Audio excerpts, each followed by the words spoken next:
trip ni Prince dito sa Sanjos Market. Nung bagong lipat kami dito ni Prince, sobrang na-amaze ako dito nung na-discover ko tong market na to. Kasi all-in-one na siya. Pwede kang mamalengke, pwede kang mag-video okay, pwede kang magpagupit, at pwede kang mag-food trip. Meron ditong iba't ibang stall. Perfect din sa mga nagbi-business. Pero lagi talaga namin pinupuntahan dito is yung tuhog-tuhog nila dito sa may bandang likod. May naka-ready tables and chairs, tsaka tent, just in case umulan. Hanap lang kayo ng pwesto and then bili lang kayo ng mga food and pwede na kayong tumambay habang nagpo-food trip.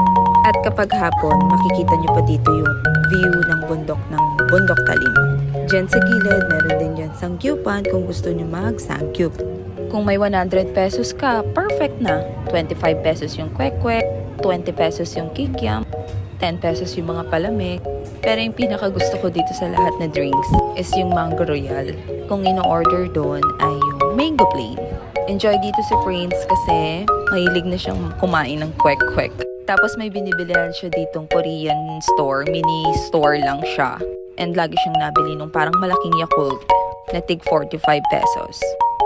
Sana nga merong mga ganitong lugar din dun sa Parañaque kasi minsan nauwi din kami dun eh. Perfect din tong place na to para sa mga nagsiselebrate ng birthday, tapos limited lang yung budget. Pwedeng pwede na. Sa mga naghahanap dyan ng kainan or tambayan na tuhog-tuhog lang, perfect itong Sanjos Market para sa inyo. Kung gusto nyo din pumunta dito, pin nyo lang sa Google Map or Waze, Sanjos Market.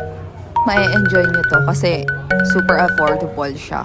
Budget friendly para sa family. Pag dinadala ko dito yung anak ko at saka yung mga pamangking ko, sige silang takbo dyan sa may maluwag dyan na area.